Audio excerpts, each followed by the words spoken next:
Hey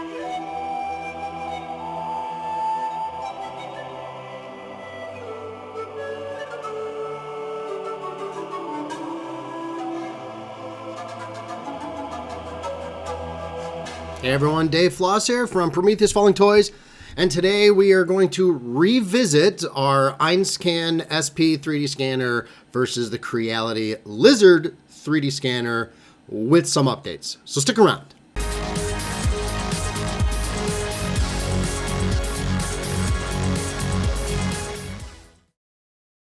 Well, welcome back.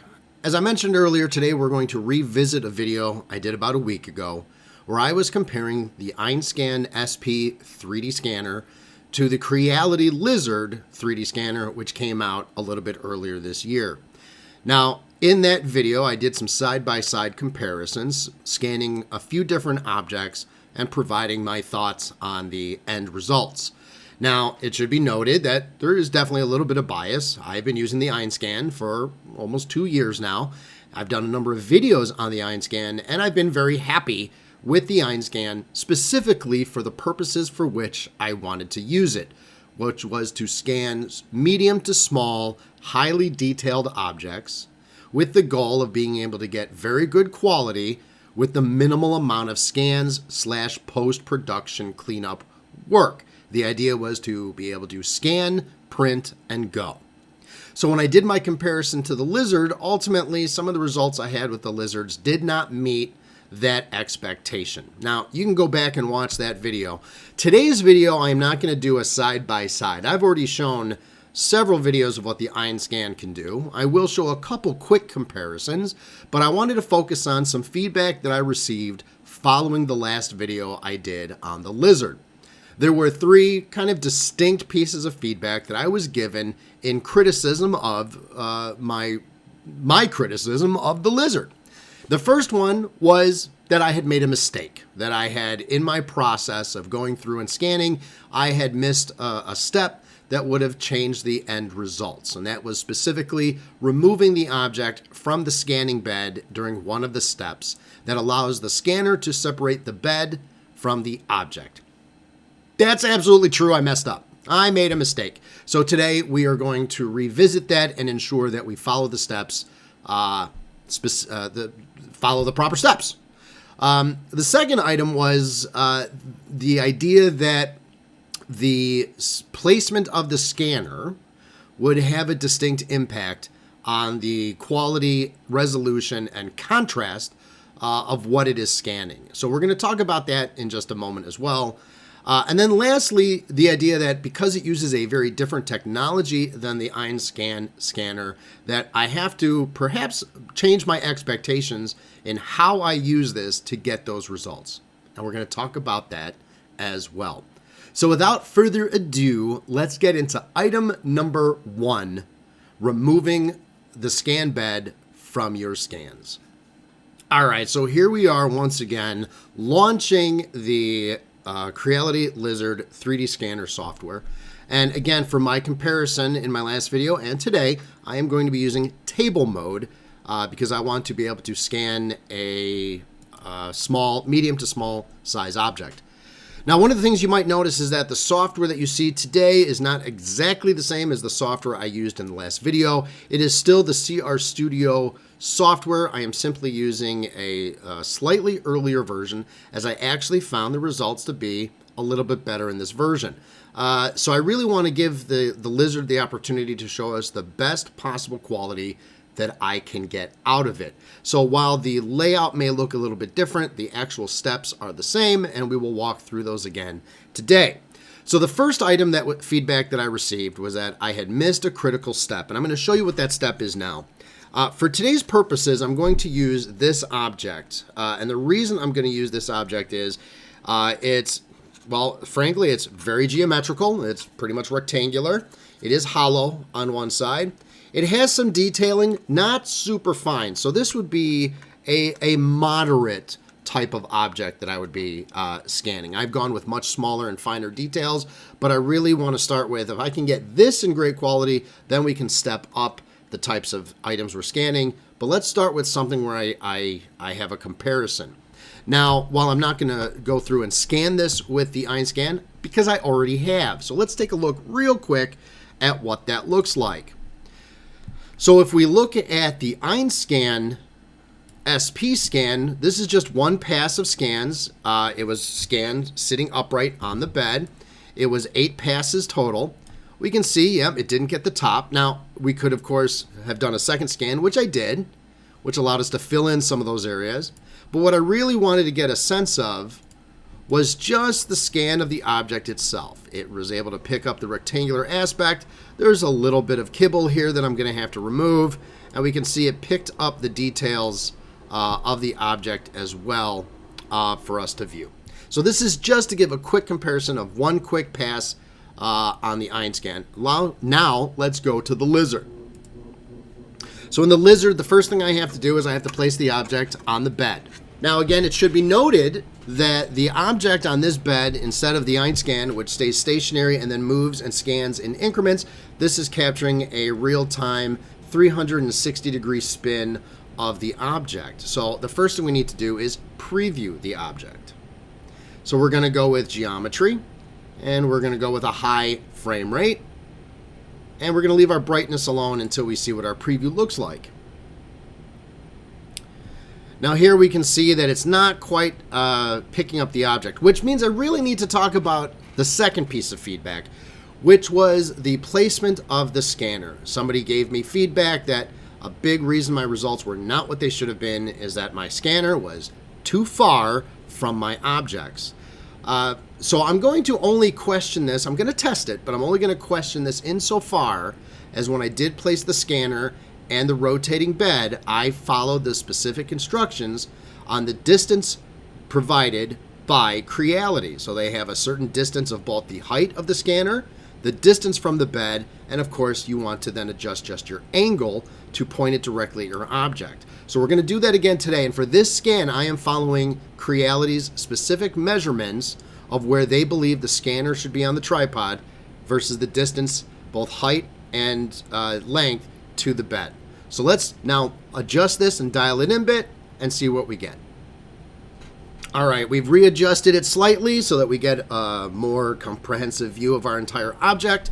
We can adjust our brightness now to see if we get some better results, and you can see if I bump it up a bit, I'm starting to get some additional detail. If I go up to a 4, well, it looks like 3 is about the sweet spot to get. Look, it's already showing us that preview of some of that detail. This is a good sign. We have our nice little chart on the side that also helps us understand within a range how much information it's picking up. And this is actually a really, really good amount of detail that it's picking up. So now we are going to stop our preview because from what I can tell, we are capturing 10 frames a second. We see our object. Everything looks to be dialed in pretty well. So now we're at the initial stage, and this is where I made a mistake in my last video, because in the initial stage we need to make sure that we are removing the object from the plate. I did not do this last time, and the end result was that my scans ended up having this weird morph between the object and the plate. It did not really separate the two well from each other, so we're going to follow that process now to ensure that our rotating plate is separated from our object. So we're going to remove the object and click initial. And what we're ultimately looking for here is exactly what we see, is that it is picking up the bed. The bed is red, meaning it knows I'm going to remove all of that data and information from the final scan. Now in the initial, there is no preset how long you need to do it. You want to get a nice visual. You want to make sure that it's all red. If you see that right away, you're done. It could be a few seconds, or you might have to dial in your brightness or other settings if you're seeing that it is still picking up some of that data and not turning it into that red that says I'm going to remove you from my final scan. This all looks good. We'll click stop. And now we're ready to make our final scan. Of course, we need to replace our object on the scanner bed. All right, so it's completed its scan. Took about 20 seconds, not long at all. And we are given our final product. So now what we can see is the final results of our scan. We can see that it looks or appears to have really separated out the bed, although I do see it still seems to have confused the bottom part of the item with the bed being in red, which is the data it should remove. Let's go ahead and spin this around a little bit. One of the other reasons I'm using this version of the software is that being able to view and rotate and manipulate the object is actually much easier in this version. For whatever reason, the other version I was using, when you're working in 3 dimensions, the movement of the mouse, how that affects and pivots and changes the view of your item was counterintuitive. I don't know why, but in every other piece of software I have, whether it's Mesh Mixer or other CAD software and this software, it all seems to follow the same process of how you move the mouse versus how it moves and adjusts the item. For some reason, that was different in the other software I was using, so I'm using this just for simplicity's sake. So we can look at our object here, and honestly, again, the idea here is to get an idea of what it looks like with one scan pass. Just what's that first pass. So let's just go ahead and hit process down here in the corner, and we're going to hit process again, and let's let it run through its processing. So it is completed, and let's take a look at our final item. Now, there is a lot going on here, and unfortunately, we can see in the back. Let's look at the front, because really that's the comparison. So there seems to be just a lot of the software in particular, even though what seemed to be a really decent scan of the software just having some challenges extrapolating. We can see it cut off the bottom of our object. The top actually looked pretty good, although it did not quite understand and didn't square this off very well. Look, quite a bit of noise, quite a little. It added a lot of additional stuff to our scan, and ultimately, even though it appeared that we were getting the details of the little reel-to-reels and little display ports, we seem to have lost that. Now let's take a step back, because what I want to do is I actually want to remove this rendering, go back to our original scan, and we're going to process this again, except we're not going to have it fill any holes. We just want it to clean up what it has, not add or try to extrapolate any other information. Let's see how that turns out. All right, and here we have the object again, and it's better. A lot of that, I'll call it noise, has been removed. Let's look at it from the top. Some of that, although there is still a good portion of it, we still have some I'm going to call it kind of dysfunction here. Not sure why it, again, doesn't seem to have captured that. It's almost like it captured and added a layer here. The irony is, if we look at it from the back, we're actually getting the details on the back. I'm not sure why that's happening. It's almost like it confused the front face of the object with the back face of the object, because we actually see a lot more of the detail in the reel-to-reel in what should have been the front face actually coming through on the back face. So I have to just say this. There are steps that can be done. There are adjustments that can be made very likely. But my whole point of my last video was those steps, if necessary on the Lizard, to get the same level of quality as the Einscan. Well, that is my review. My review is that I don't need to do that on the Einscan. Some of the feedback I had was you need to adjust your scanner distance. You need to potentially change your lighting. You need to do multiple passes to actually get more and more data. It's interesting that everyone's talking about, you're doing it wrong. And yet my point is that it's not. I'm not saying that that's incorrect. What I'm saying is I don't want to do that necessarily, right? If that's something where you're feeling that getting the Lizard at even at its retail price, about $700, just bear in mind that if it takes multiple passes, multiple scans, and constant readjustment and aligning, you should know that going in. That's the money you're saving, because you don't have to do any of that with the Einscan. Now, I'm not saying that the Lizard doesn't have other capabilities the Einscan doesn't. It can go handheld. It can do real-time 3D scanning in 3D space, like scanning somebody's face or other objects. And that's excellent, and hopefully you've had some great results with that.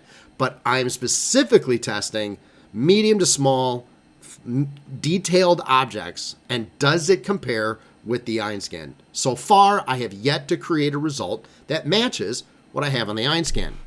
Now, again, I got some feedback and some criticism, but what I asked every single person who provided feedback was, show me an example of using the lizard where you received great results. I didn't even ask how, whether it was 1 time, 20 times, how, 2 hours worth of setup versus 2 seconds worth of setup. I just said, show me the money, show me the shot, show me the scan of an object that you did that was this small or smaller with some good detail where you got great results.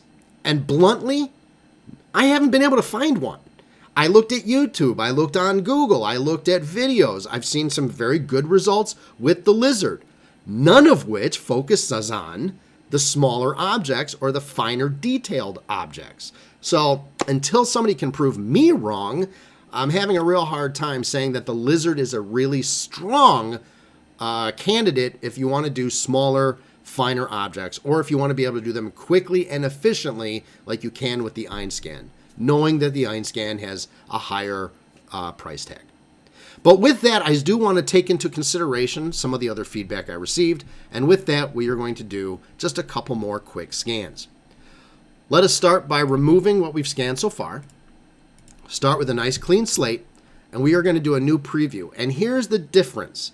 In this example, I am going to be moving the scanner considerably closer, as I was told that the closer you are, the more contrast and details the scanner should be able to pick up. So I'm going to move it right beyond the safety zone of what, again, Creality says should be the distance that it is, and see if it changes our results at all. Let's take a look. All right, so we've just completed a second scan, and we've moved the scanner considerably closer to our object. Just at basically what Creality says is just a little bit too close. It's right at the edge of where they say it shouldn't be closer than a certain distance. And I am following the actual instructions provided by Creality for this. And I mean, I think what we see here is, let's just make sure what we're looking at here.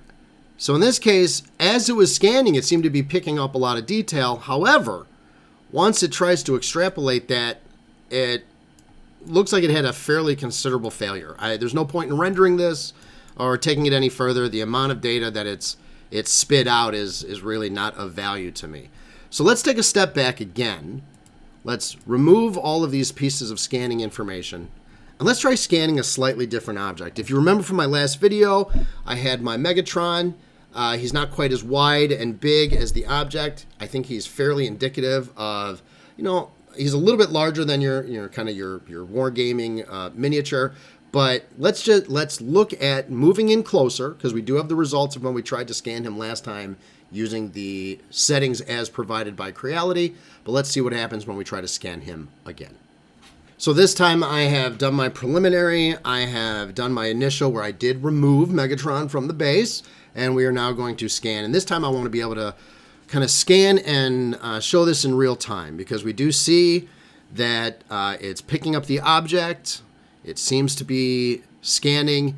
Now, one thing I've noticed as I move the scanner closer, again, as somebody commentary responded, it does seem to be picking things up, but interestingly enough, what I've noticed is that where at a slightly more distance, it was picking up more, it actually seems to be picking up less, as if it's just too close to the object. We're going to let it finish scanning. Let's see what we end up with. So as we look at Megatron, we can see that it did a fairly good job. It's still having challenges. I mean, again, I did remove Megatron from the bed during the initial. It is picking up the bed for sure. It is still kind of overlapping. If we look here, at the feet, which, is a little bit concerning. And I mean, I think it's a little bit fair to say that because we're so close, especially at the angle that we're at, we're actually starting to lose detail. It's not able to see at that close angle. If you imagine the scanner is here facing this way, now it's having a hard time seeing a lot of the data that's coming in underneath. So the result here is just moving closer does not seem to have a significant improvement. In fact, it looks to be a detriment to it. I'm going to try the scan one more time. This time, I'm going to also lower the scanner. So even though they want the scanner at a certain degree angle to the object, I'm going to try going the same distance, lowering the scanner so I can get almost a directly head-on view of this object. Let's see if that improves our results at all. All right, once again, we're doing another scan of Megatron. This time I have not only moved, well, I didn't change how close it was. It's still relatively close, right within kind of that edge of the safety zone. I did lower the scanner to just slightly change the angle of what it was picking up. So it's a little bit lower than it was. You know, we can see that it does see the object. It's seeing the entire bed. It's filling in the entire bed.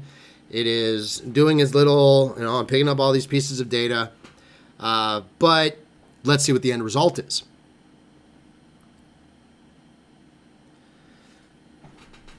So this looks improved. It looks like we got a little, well, we're still missing some data underneath. Now, don't get me wrong. I understand, even with the Einscan, it may take more than one pass with an object that is very three-dimensional with different parts sticking out to get that data from underneath. Totally understand that. I am not saying that just the fact that it's missing data underneath is indicative of a problem.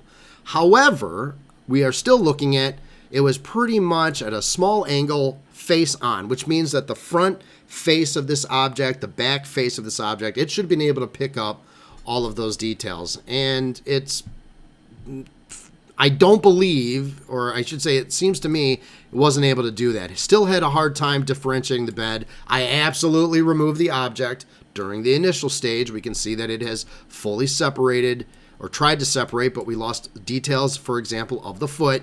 We're gonna process this. We're not gonna fill it in because there's just way too much to fill in. Let's see what we see.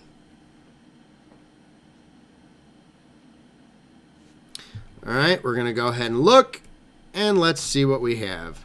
So I think it's fair to say that it's not bad. It's not bad. There is detail. There is, you know, I can tell this is Megatron. However, I must always caveat that with the quality of the detail. It picked up geometric shapes. It did get a little bit of the detailing. We do have some of the detailing here. We have nothing of the face. The face has just become a bit of mush, if you will. So is this, is this scan, print, and go? No. And honestly, even if I took it at different angles, it's still not scan, print, and go. If I scan from underneath to have it fill in these details, yes, it should fill in those spots. But it's not going to change the level of quality for what it's already scanned. I could scan the face 3, 4, 5 times. This is the quality I'm getting from these scans. Dialing it in, moving it forward, moving it back, changing the angle. Which, by the way, if I have to, I suppose I could just keep trying. Move it up a degree, move it down a degree, move it left a little bit, move it right a little bit, turn the lights off, turn the lights on. Okay, well, I have just spent a couple hours just to see if I can get better results. I don't have to do that with the Einscan. I'm just going to put it out there. I don't have to do any of that with the Einscan. So let's just call it what it is. The lizard, at its price for what it does, is able to do some things particularly well. And there are videos that demonstrate that on YouTube. That is not what my comparison is. So it is not about saying that the lizard is not functional or capable of doing anything. It absolutely is capable of doing many things.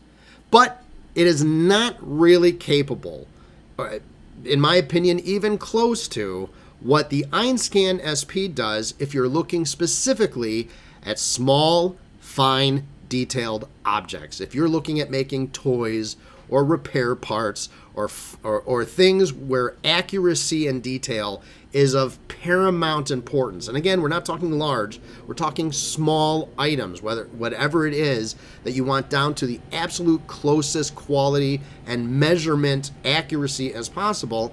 I have yet to be able to produce that with the lizard. So in my opinion, for that particular use case, the lizard is not my first choice, would not be my first choice. Now, some people have said, well, it is a different technology. Okay, I don't care. I don't care what the technology is. I'm not comparing technologies necessarily. I'm comparing the user experience for what I'm trying to accomplish. So I don't care if it uses lasers or photons or energon. I want to be able to scan a small object once or twice at most and get the quality spitting out with very little, if any, cleanup, and be able to print or manufacture the end result. So regardless of the technology, that is something I have not been able to do, regardless of the number of different tests and times, and making adjustments and correcting for a mistake I made in an earlier video. So my call out is this. I still want your feedback, and I would not be offended at all if somebody can prove me wrong, show me what you did with your lizard to scan and produce a fine object. I don't care if it does require more passes. I just want to see if it can do it, because I have yet to figure out how to make it happen. And at this point, because my time is my time and time is my money, I don't really plan on spending any more time trying to figure out if the lizard can do what I already know my other Einscan device can and has done with consistency. So there you have it. I hope you've enjoyed this video. Again, if you have feedback, please do not hesitate to let me know. I would just say keep the comments nice. I'm just a guy in his basement working on toys. So yeah, do I make mistakes from time to time? Absolutely. So no issues, pointing out if I've made a mistake, if you have a different approach, or if you've had different results. Just keep it courteous. We're all just in this to try to figure out the best products, the best software, and the best bang for our buck. And hopefully this video has helped give you some insight into my results for the Creality Lizard 3D scanner. Until then, I'm Dave Floss with Prometheus Falling Toys, and we will see you soon.